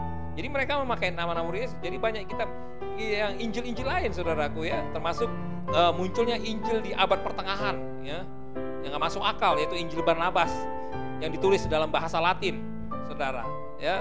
Alkitab ditulis dalam bahasa, sebagian besar dalam bahasa Yunani, tetapi muncul Injil Barnabas dalam bahasa Latin. Itu diperkirakan Injil Barnabas muncul di abad pertengahan, saudara-saudara. Ini juga Injil yang palsu, saudara-saudaraku ya. Nah, karena itu kanon sangat penting. Apa yang dilakukan gereja itu sangat berdampak sampai pada saat ini, saudara-saudara. Dan kemudian pengakuan iman. Disinilah muncul pengakuan iman. Dalam bahasa Latin itu credo, artinya aku percaya. Pengakuan iman adalah ringkasan pokok-pokok iman Kristen yang menjadi ukuran untuk menilai ajaran-ajaran mana yang benar. Pengakuan iman diperkembangkan dari pengakuan yang diucapkan oleh orang hendak dibaptis dan hampir bersamaan dengan pengakuan iman rasuli sekarang. Jadi pengakuan iman pada saat itu berkembanglah menjadi pengakuan iman rasuli. Dalam bagian mengenai Allah sebagai Khalik langit dan bumi diakui umpamanya bahwa materi adalah ciptaan Allah, bukan sumber dosa saja seperti yang diajarkan oleh kaum Gnostik. Kemudian yang ketiga, saudara-saudara, pewarisan jabatan uskup, Successia Apostolica, yaitu pergantian rasuli. Jadi setelah rasuli maka dilanjutkan oleh para uskup. Ini adalah pandangan bahwa jabatan uskup didirikan oleh para rasul dan diturunkan melalui sejarah sehingga uskup-uskup adalah pengganti-pengganti para rasul. Ya, ini juga sangat penting dianggap pada saat itu. Selain kanon Alkitab, pengakuan iman, dan yang ketiga pewarisan jabatan uskup. Jadi ada pimpinan gereja, yaitu para uskup yang berkuasa di beberapa daerah-daerah. Demikianlah dianggap terjamin bahwa bahan ajaran yang diajarkan oleh uskup adalah ajaran yang benar. Saudara, ini sebenarnya untuk membentengi untuk hal itu. Namun pada akhirnya, saudara-saudaraku, kekuasaan para uskup berdampak yang tidak baik juga pada akhirnya di abad-abad selanjutnya. Nah, ajaran rasul inilah yang harus dipercaya, bukan ajaran-ajaran guru Gnostik. Jadi orang tertuju kepada para uskup sebagai pengganti rasul. Ya, uskup-uskup, salah satu uskup-uskupnya yaitu bapak-bapak gereja yang sudah kita lihat tadi. Ya. Tindakan yang dilakukan oleh gereja yaitu tadi kanon Alkitab, pengakuan iman, dan pewarisan jabatan uskup. Nah, saudara-saudaraku, kemudian kita melihat puncak dan berakhirnya penghambatan setelah tahun 313 sampai 590. Jadi sebelum tahun 313 itu, saudara-saudaraku, para murid atau orang-orang percaya mengalami aniaya, mengalami rintangan yang luar biasa. Saudara-saudaraku, gereja dihambat namun tetap merambat. Gereja berusaha mau dibinasakan tetapi tetap hidup, tetap eksis, bahkan semakin berkembang. Tetapi ada masa di mana 313 sampai tahun 590 ini disebut sebagai masa berakhirnya penghambatan. Penghambatan yang terhebat dalam sejarah gereja dilakukan oleh Kaisar Diocletianus dan penggantinya Galerius dari tahun 303 sampai 311. Untuk mencapai persatuan agama politik, maka kaisar-kaisar ini mengambil tindakan-tindakan keras. Inilah peristiwa yang puncaknya, saudara. Puncak penderitaan yang luar biasa. Perwira-perwira dan pegawai-pegawai Kristen dipecat. Semua penduduk Kristen kehilangan haknya. Budak-budak Kristen tidak diberi kemungkinan lagi untuk mendapat kemerdekaannya kembali. Banyak gedung gereja dirusakkan, milik dan harta jemaat disita, buku-buku gereja dan Alkitab banyak dibakar. Tak terhitung banyaknya orang Kristen yang ditangkap, disiksa dan dibunuh. Namun gereja tidak binasa juga. Saudara-saudaraku, akhirnya ini kita juga melihat ada gereja yang dihalangi untuk beribadah, saudara-saudara. Saudara, dari abad ke abad di masa yang lalu, gereja-gereja sudah mengalaminya, tetapi gereja tidak binasa. Kita percaya bahwa Tuhan memberkati gereja. Siapapun tidak dapat menghambat, siapapun tidak dapat menghentikan umat Kristen beribadah kepada Tuhannya. Kemudian mengenai pengajaran dan kebaktian, gereja memang banyak dipengaruhi oleh dunia, ya. Gereja selalu up to date dalam perkembangan zaman. Tetapi untuk membawa korban kepada dewa-dewa negara, ia sama sekali tidak mau. Dan akhirnya, saudara, sewaktu ajalnya, Galerius memberi perintah untuk menghentikan penghambatan yang tidak berhasil itu. Berusaha dihambat pun tidak bisa, dan akhirnya Kaisar Galerius menjelang akhir hidupnya, dia memberikan perintah untuk penghambatan itu dihentikan. Nah, saat ini kita melihat Konstantinus Agung atau Kaisar Konstantin yang merupakan kaisar pertama yang menjadi Kristen, dan disinilah penghambatan itu berakhir, saudara-saudara. Tibalah masanya yang baik bagi gereja ketika Konstantinus merebut tahta setelah mengalahkan lawannya Maxentius dekat Roma pada tahun 312 Masehi. Saudara-saudaraku, di mana diceritakan pada waktu itu dia menghadapi pasukan yang 3 kali jauh lebih besar jumlahnya. Konstantinus merasakan perlunya pertolongan supranatural pada saat itu. Pada saat itu dia adalah seorang pemuja Mitra, dewa matahari, kepercayaan orang Persia, dewa perang yang paling besar di antara semua dewa menurut keyakinan mereka. Pada malam sebelum pertempuran, Konstantinus melihat sebuah salib berada di atas matahari ketika matahari terbenam dari barat. Di tengah cahaya salib itu terdapat kata-kata hic signo vinces. Dengan tanda ini taklukkanlah, arti kata-kata itu. Pada hari berikutnya 28 Oktober 312, pasukan Konstantinus mengalami kemenangan besar, yaitu di daerah dekat jembatan Milvia. Nah, saudara-saudaraku yang terkasih, Konstantinus merasa bahwa dia telah memenangkan pertempuran itu karena pertolongan dari yang disembah oleh orang-orang Kristen. Dan dia pun menjadi seorang Kristen, saudara-saudara. Nah, kemudian akhirnya di kota Milan, Konstantinus pada tahun 313 mengeluarkan suatu dekret mengenai agama. Dekret ini tidak menetapkan Kristenan sebagai satu-satunya agama resmi di kekaisaran. Tidak, saudara. Tetapi dekret itu adalah jaminan toleransi terhadap agama Kristen sebagaimana ketetapan dari Galerius yang telah dibuat pada tahun 311. Tadi yang kita sudah lihat bahwa Galerius sebelum ajalnya memberikan perintah untuk dihentikan penghambatan bagi orang Kristen. Tapi dekret kota Milan ini semakin mendukung bagi perkembangan gereja. Dekret Milan menghentikan berbagai penganiayaan dan mengumumkan kebebasan hati nurani yang mutlak. Dekret ini menempatkan kekristenan di atas dasar kesetaraan. Berdasarkan hukum itu, kekristenan hidup berdampingan dengan agama-agama lain di kekaisaran Romawi. Saudara-saudara, ada banyak sejarah yang mengubah sejarah gereja dengan mendadak. Yaitu saat pertama yang menentukan bagi gereja mula-mula adalah pengusiran orang-orang Kristen dari Yerusalem saat terjadi perajaman terhadap Stefanus. Orang Kristen diusir, harus mengalami tekanan, aniaya pada saat itu. Tetapi gereja semakin berkembang. Kemudian penyebaran kekristenan melalui kegiatan penginjilan oleh Paulus dan orang Kristen lain mungkin disebut sebagai saat menentukan yang kedua, saudara. Dan kemudian yang barusan kita lihat tahun 313 menandai saat ketiga yang paling menentukan di dalam sejarah gereja. Saudara-saudara, kita bersyukur dengan hal ini. Setelah agama Kristen mencapai kemenangan yang gemilang, khususnya secara tidak langsung dipakai sebagai agama negara, maka umat Kristen benar-benar merasakan ketenangan dan kebahagiaan. Di masa-masa bahagia, saudara. Masa-masa ini sudah seharusnya gereja berbenah diri, khususnya dari aspek pengajaran yang bersifat doktrinal. Ya, disinilah mulai menata, saudara-saudaraku, pengajaran-pengajaran. Kalau dulu, saudara-saudaraku, sebelum itu gereja berupaya menyelamatkan diri, saudaraku, dari serangan-serangan. Tapi saat dalam masa-masa tenang ini, masa-masa damai, disinilah saatnya mulai gereja menata pengajaran yang bersifat doktrinal. Paulus Daun dalam bukunya Sejarah Gereja mengemukakan ada 3 hal di sini yang penting, yaitu pada masa penganiayaan, pimpinan apalagi umat biasa tidak mempunyai kesempatan secara mendalam menghayati dasar Kristen dan mempublikasikan secara mantap agar kesalahpahaman terhadap agama Kristen dapat dijernihkan. Pada masa penganiayaan itu tidak terjadi, saudara. Tidak memiliki kesempatan untuk itu, saudaraku, ya.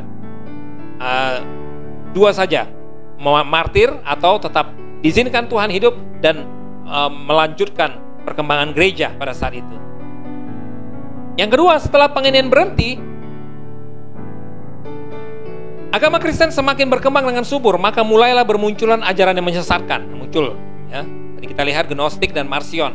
Dan kemudian muncul lagi yang lain. Sehingga gereja perlu mempunyai kemantapan di bidang doktrinal. Dengan kemantapan di bidang pengajaran, di samping untuk menghadapi ajaran sesat yang berusaha merongrong dan merusak dasar pengajaran gereja, dan juga membantu mengatasi kebingungan dan kesimpang siuran di antara anggota awam. Jadi orang anggota awam bertanya-tanya tentang hal-hal yang tidak dimengerti, dan inilah saatnya setelah penganiayaan berhenti, inilah saatnya para pemimpin-pemimpin gereja, bapak-bapak gereja mulai menata dan mengatur dalam buku-buku. Yang ketiga, dari pihak kekaisaran yang menganggap kekristenan sebagai sarana pemersatu antar jajahan Romawi, dan akhirnya demikian, saudara. Sehingga kesatuan dan persatuan di dalam tubuh gereja menjadi prioritas utama.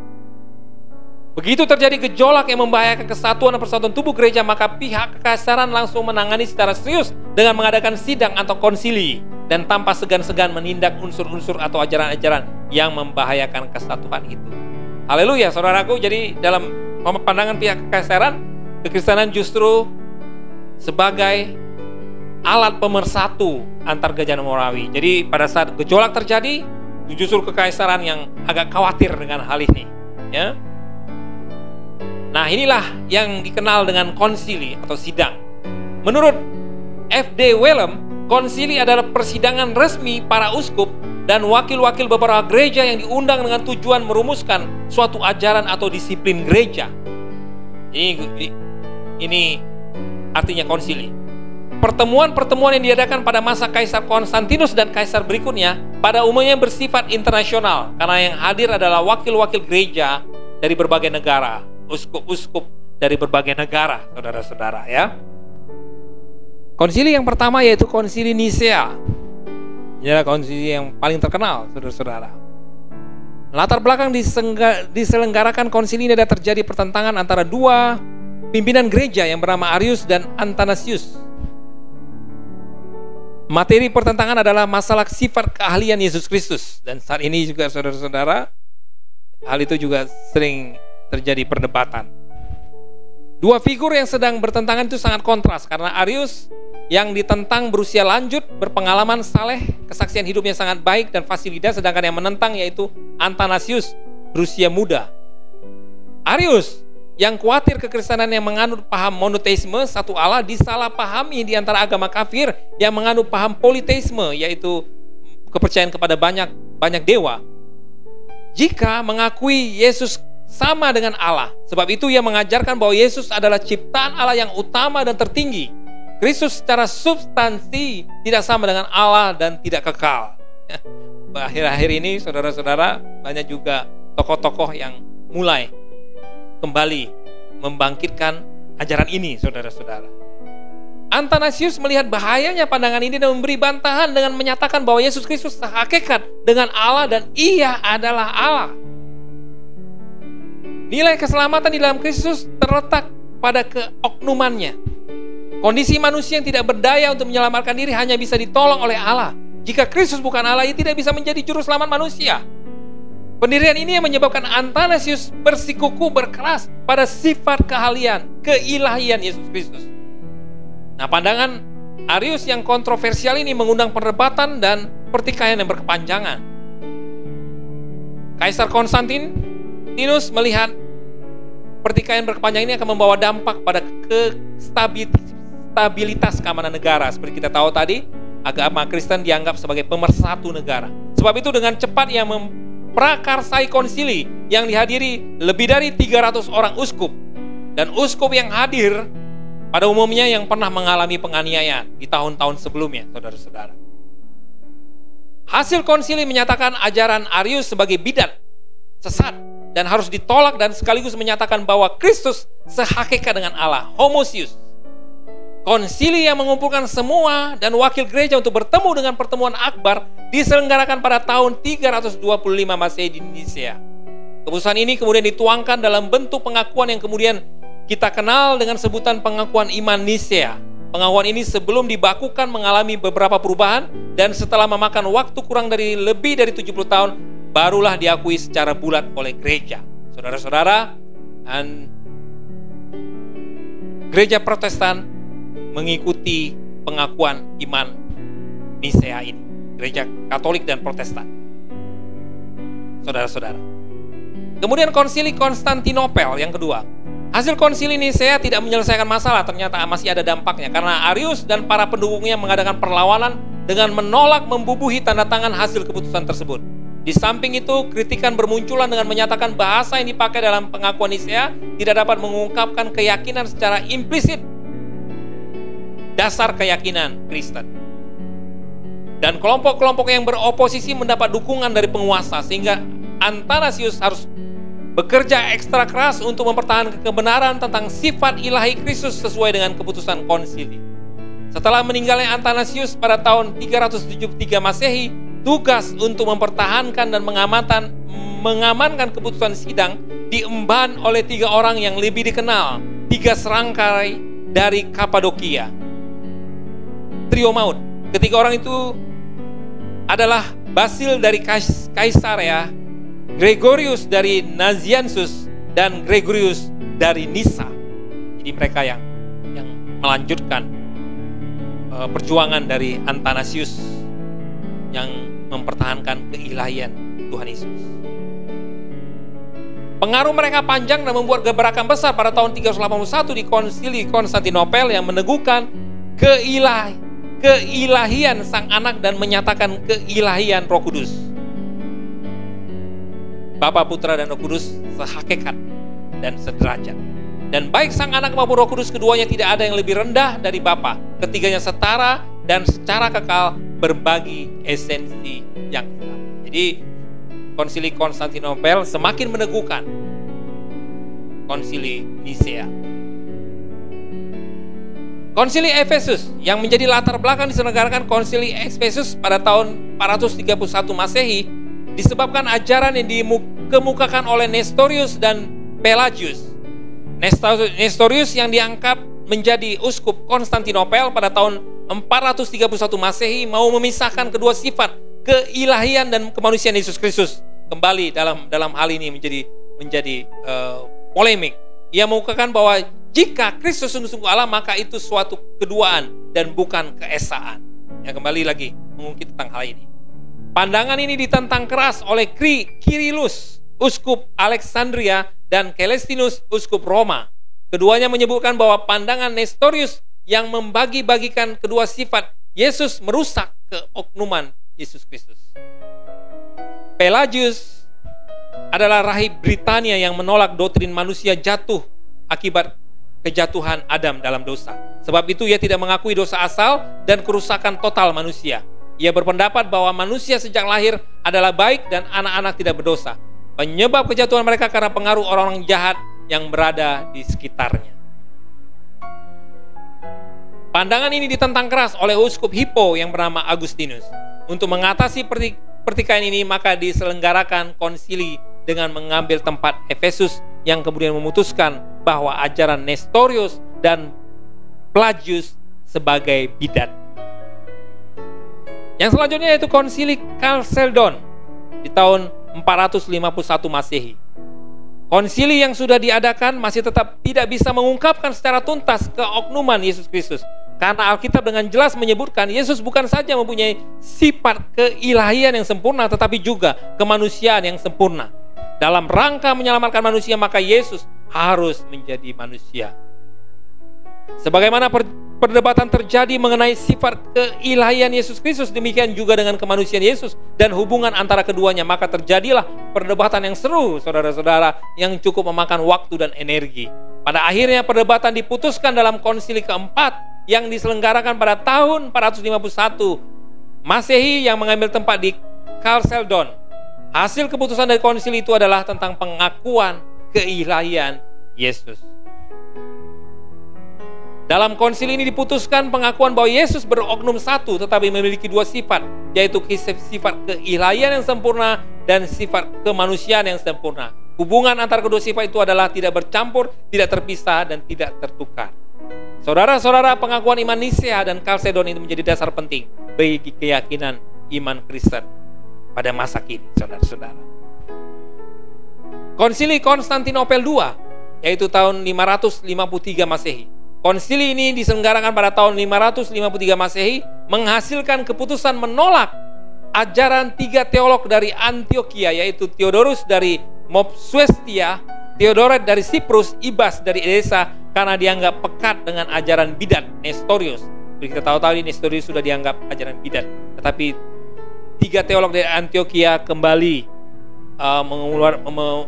memberikan paham-paham yang berkaitan dengan atau sangat kental sekali dengan ajaran Nestorius.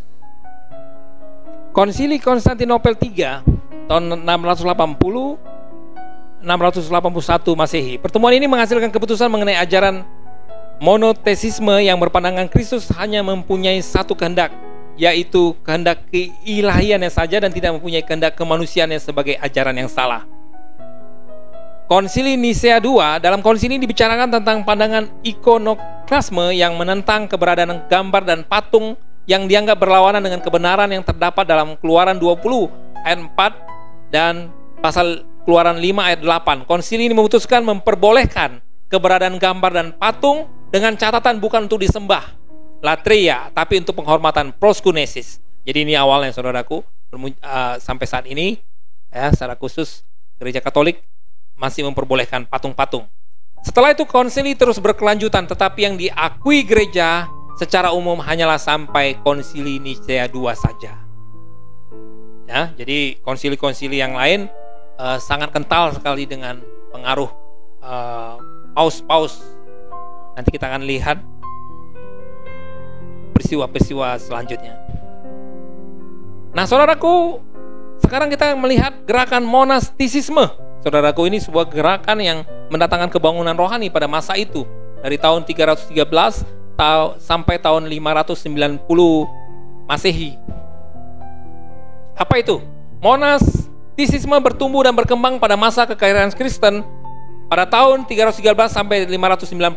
Masa ini dimulai dengan tampilnya Kaisar Konstantinus sebagai Kaisar Roma. Kemudian pada abad kelima, Kekaisaran Roma dibagi menjadi dua wilayah utama, yaitu Timur yang berpusat di Bizantium dan berbahasa Yunani, dan kemudian Barat yang berpusat di Roma dan berbahasa Latin. Kehidupan Kristen dalam bentuk baru, yaitu hidup di padang gurun, ya istilahnya, hidup padang gurun mempunyai arti yang besar bagi sejarah gereja. Dorongan asketis yang seperti katakan tadi, saudara-saudaraku, hidup sederhana, rela berkorban, dialami oleh beberapa orang, mendorong mereka untuk menjauhkan diri dari dunia dan hidup di padang gurun. Mereka ingin melepaskan diri dari ketergantungan kepada keduniawian, lembaga gereja dan kebangsawanan, dan hidup bermasyarakat. Dorongan hidup asketis ini muncul bukan karena kebencian terhadap kehidupan dan kebudayaan, maupun karena kemunduran iman umat Kristen pada saat itu. Bukan karena itu, saudara-saudara, tetapi semata-mata untuk hidup lebih baik dan rohani yang muncul dari idealisme asketis. Mereka hidup menyendiri atau disebut monakoi dan menjalankan meditasi, tapa yang berat, dan bermeditasi dan askese, saudara-saudara. Hidup monastik pada awalnya dimulai di daerah padang gurun Mesir. Mereka hidup menyendiri dan berpencar, hidup dalam kesederhanaan, doa, dan askese. Tokohnya antara lain Paulus dari Thebe dan Antonius Agung. Kemudian suatu kemajuan terjadi. Mereka yang hidup terpencar-pencar mulai merasakan keinginan untuk tinggal bersama. Banyak orang datang dan dekat pada Antonius dan mendirikan gubuk-gubuk di sekitar tempatnya berdoa. Setelah menyendiri selama 20 tahun, akhirnya Antonius menerima pengikut dan muncullah kelompok anak Koreta yang mengundurkan diri dari dunia. Kelompok ini tidak mempunyai aturan ketetapan, tetapi mereka digembleng oleh pengaruh pribadi dan perkataan pemimpinnya. Jadi hidup dalam biara itu dimulai dari masa ini, dalam monastisisme ini, saudara-saudara ya. Perkembangan selanjutnya adalah munculnya selobit, hidup bersama atau berkomunitas yang diprakarsai oleh Pachomius. Sekitar tahun 320 yang mendirikan biara di Tabenesi, berupa rumah dengan bilik-bilik kecil untuk puluhan pertapa. Dia menetapkan sejumlah peraturan yang menentukan dengan jelas doa, latihan rohani, pakaian, pekerjaan tangan, dan disiplin semua diatur. Juga mengangkat seorang pemimpin yang disebut abbas. Terjadilah perkembangan para pertapa ini dari hidup yang tidak teratur kepada hidup yang teratur dan kemudian dapat melayani gereja dan sosial. Jadi mereka dibentuk dalam biara-biara itu, dan kemudian akhirnya mereka juga keluar untuk melayani gereja dan masyarakat, saudara-saudara. Namun sebelumnya mereka digembleng dalam biara-biara tersebut. Nah, seperti saya katakan tadi, Kerajaan Romawi terbagi menjadi dua, saudaraku, ya bagian timur dan barat. Dengan demikian juga kekristenan juga ikut terbagi menjadi dua, timur dan barat. Kita lihat monastisisme bagian timur. Di bagian timur lembaga monastik berkembang pesat, saudaraku ya. Pachomius harus mendirikan biara-biara untuk menampung murid-murid yang melimpah. Sampai pada wafatnya 346 Masehi, ia mengepalai 9 biara dan beribu murid. Selain biara pria, didirikan juga biara wanita. Biara monastik tersebar di Mesir, Palestina, dan Syria. Di Asia Kecil terkenal Basilius Agung. Ia menekankan hidup doa terus-menerus. Selain itu, ia menekankan juga pentingnya hidup bersaudara sebagai salah satu unsur untuk mendidik, saudara-saudaraku. Jadi mereka dengan kehidupan doa terus-menerus, mereka mengalami kemunduran rohani, saudara-saudara ya.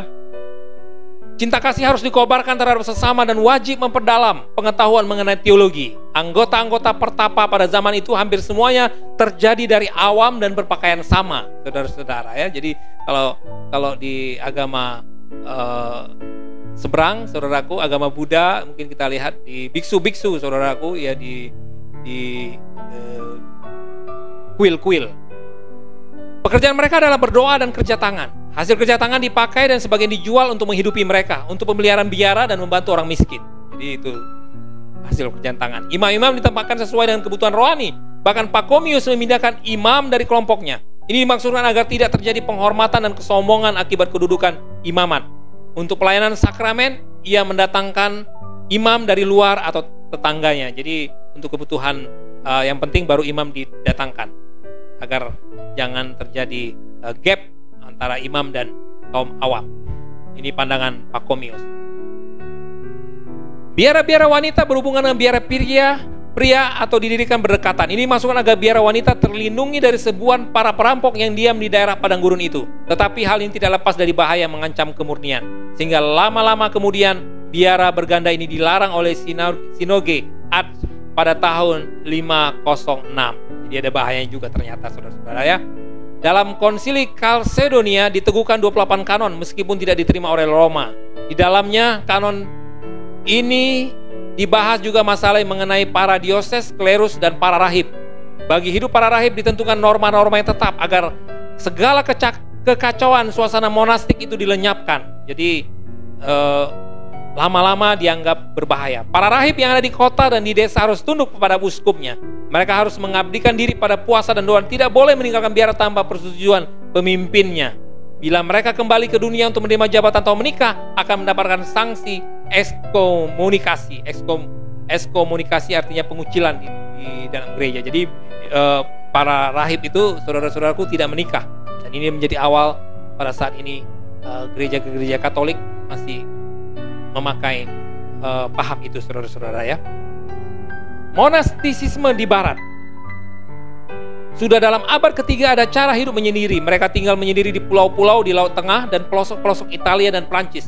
Hidup menyendiri ini dimajukan menjadi hidup membiara oleh Martinus dari Tours. Meskipun menjadi tentara Romawi, ia adalah calon Kristiani dan pada usia 18 tahun menerima permandian atau baptisan. Karena dia adalah seorang Kristiani yang baik, maka dia dilantik menjadi klerikus, lalu menjadi pertapa dan ditahbiskan menjadi uskup di Tours. Sebagai uskup, ia tetap hidup sederhana dan mengenai pakaian pertapa, namun ia terganggu oleh orang-orang yang datang padanya. Akhirnya ia pindah ke sebuah gua di daerah pinggiran kota dan langsung ditemani oleh orang-orang lain. Sehingga lama-kelamaan terbentuklah suatu komunitas religius. Ia mengembalakan mereka dan membaginya dalam kelompok yang disebut paroki-paroki. Ya, istilah paroki-paroki kita dengar sekarang, saudara, itu dimulai. Ternyata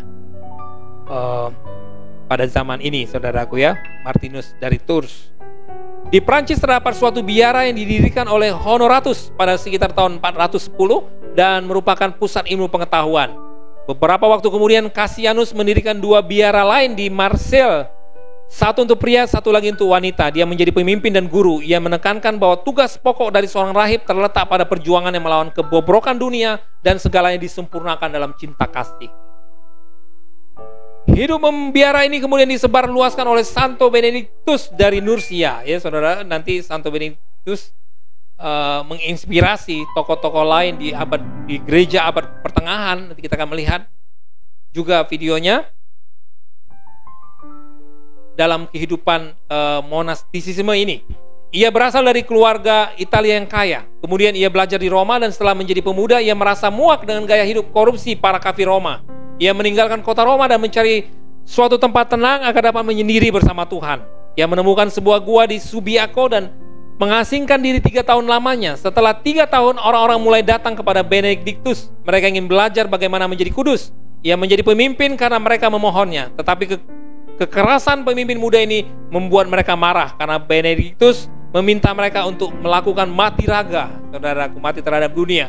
Akhirnya ia meletakkan jabatan dan kembali ke gua untuk hidup di sana sampai ajalnya.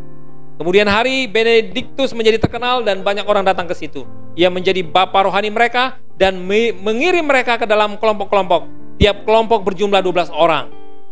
Kemudian waktu para rahib telah memenuhi 12 biara, ia pergi ke Monte Cassino dan mendirikan biaranya yang paling terkenal. Di sanalah Santo Benedictus menuliskan peraturan-peraturan Ordo Benedictine yang mengagumkan, yang disebut Regula Monochorum.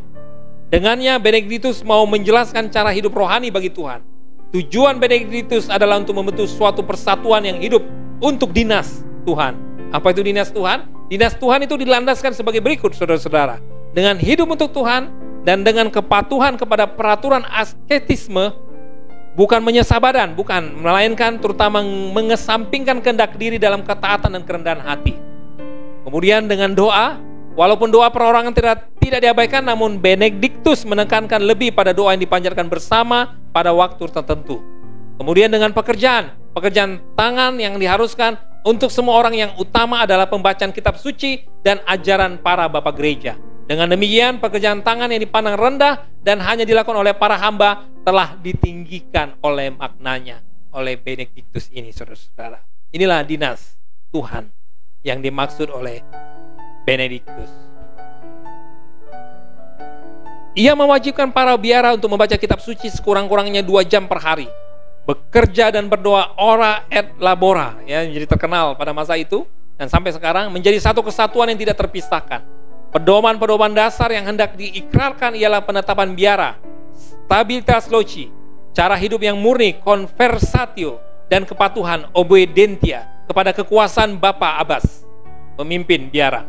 Karena stabilitas loci ini, berakhirlah hilir mudik antar biara dan dunia, biara dan keramaian, keluhan terhadap para rahib yang dianggap hidup tanpa tujuan. Asal mula jabatan paus, mengapa ada paus atau pop? Ya, asal mulanya bagaimana? Dan saat ini paus sendiri sudah paus yang ke-266, yaitu Paus Fransiskus. Saudara, walaupun gereja Protestan tidak lagi menganggap paus sebagai pimpinan, namun paus juga mewarnai sejarah gereja, juga ada di dalam sejarah gereja, dan tentunya kita tidak boleh untuk melewatinya. Mengapa ada jabatan paus? Nah, saudara-saudara, kita melihat saat itu persaingan menduduki posisi tertinggi yang sangat mencolok antar uskup agung. Pada waktu itu ada beberapa uskup agung, yaitu dari Yerusalem, Antioquia, Alexandria, Konstantinopel, dan Roma. Secara khusus, yang persaingan paling kuat itu antara uskup Konstantinopel yang mewakili gereja timur dan uskup Roma yang mewakili gereja barat. Dengan runtuhnya kekaisaran di sebelah barat pada tahun 476 Masehi, maka Kaisar Konstantinopel menjadi penguasa tunggal, dan tentu jabatan ketua uskup agung diberikan kepada uskup kota Konstantinopel, saudara-saudara, ya. Jadi saat ini Konstantinopel adalah kota Istanbul, Turki, berubah nama menjadi Istanbul setelah ditaklukkan oleh kerajaan Ottoman Turki.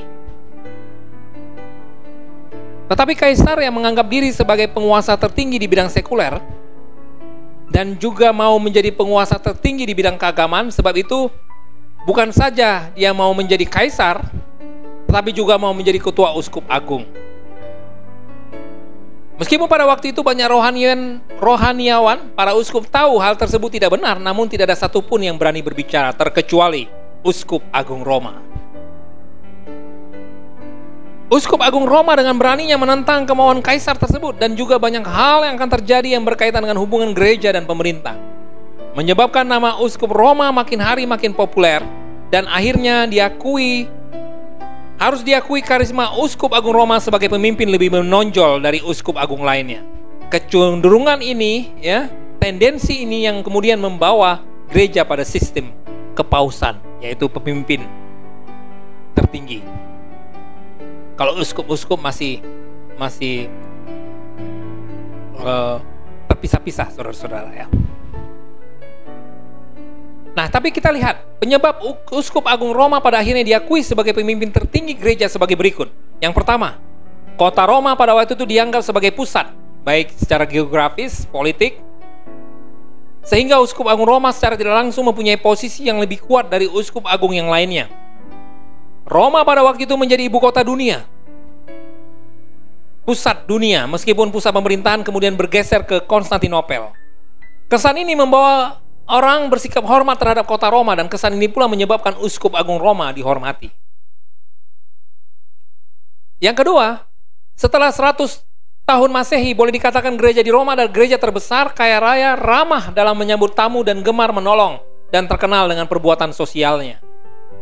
Yang ketiga, keberhasilan gereja Roma menangkal gnostisisme, montanisme yang menyesatkan, sehingga popularitas pimpinan gereja Roma menjadi naik daun, semakin naik daun, saudara-saudara. Yang keempat, ditambah pula dengan anggapan bahwa gereja Roma mempunyai kuasa yang posisi diturunkan oleh para rasul, maka kelebihan uskup Roma makin menonjol dari yang lainnya.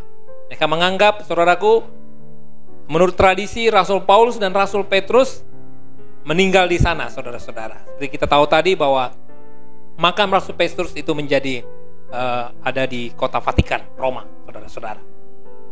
Yang kelima, Paus Leo Agung mengemukakan teori, menegakkan sistem kekuasaan Paus dengan dasar Alkitab yang diambil dari Matius 16 ayat 18-19, Yohanes 21 ayat 15-17, Lukas 22 ayat 31-32. Dalam teori kepausan ini, mereka menganggap Petrus sebagai wakil Kristus dan Paus sebagai pewaris Petrus. Jadi Petrus sebagai wakil Kristus, Paus sebagai pewaris Petrus, dan sekaligus menerima wewenang rasul. Mereka menganggap Petrus adalah guru besar yang berwenang untuk meluruskan rasul lainnya, dan wewenang lainnya juga diperoleh oleh Petrus. Dengan sendirinya, Uskup Agung Roma juga mempunyai wewenang seperti Petrus ini. Walaupun pandangan ini ditentang oleh gereja yang berada di Konstantinopel, gereja timur, saudara-saudara ya.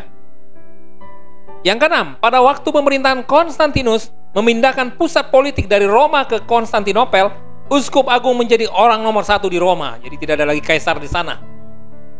Ditambah dengan perpecahan terjadi di sebelah barat Eropa, maka Paus memiliki peranan yang sangat penting dan kekuasaan yang sangat tinggi. Pada kesempatan ini, Paus menetapkan sistem kekuasaan tertinggi dari Paus, baik di bidang keagamaan maupun pemerintahan di benua Eropa, khususnya di Eropa Barat. Yang ketujuh, sebagai akibat intervensi Islam, sehingga Antioquia, Yerusalem, Alexandria jatuh ke tangan Islam, otomatis perebutan kekuasaan, pengaruh kekuasaan dengan sendirinya berkurang juga, saudara-saudara. Nah, saudara-saudaraku yang terkasih, inilah sejarah gereja purba. Kiranya melalui video ini menambah wawasan, pengetahuan kita tentang sejarah gereja, memotivasi kita oleh kehidupan para tokoh, perjuangan para tokoh di masa yang lalu, sehingga tentunya membawa dampak dalam kehidupan kerohanian kita secara pribadi maupun pertumbuhan gereja di mana kita melayani di sana. Puji Tuhan, Tuhan Yesus memberkati.